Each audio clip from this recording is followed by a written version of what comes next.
ठाणे शहरातील विविध भागामध्ये सिंगल यूज प्लास्टिक बंदी संदर्भात कारवाई सुरू करण्यात आली आहे। ठाणे महानगरपालिका क्षेत्रातील वागळे इस्टेट, लोकमान्य नगर, नौपाडा, कोपरी, मुंब्रा, दिवा प्रभाग समिती अंतर्गत सिंगल यूज प्लास्टिक बंदी कारवाई करण्यात आली आहे। या सर्व प्रभाग समिती अंतर्गत मिळून एकंदर 88.60 किलो सिंगल यूज प्लास्टिक जप्त करून 57,200 रुपयांचा दंड वसूल करण्यात आला असल्याची माहिती देण्यात आली आहे। वागळे इस्टेट आणि लोकमान्य नगर, सावरकरनगर प्रभाग समितीमध्ये ही कारवाई करण्यात आली।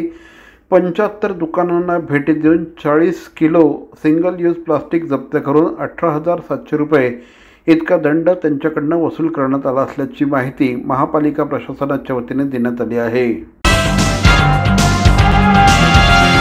CP Goenka International School, nurturing talent at young age for scholastics, sports and performing arts in global perspective.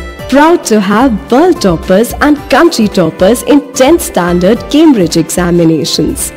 Ranked the best emerging school by the Times of India for personality over percentage. CP Goenka is the intelligent choice.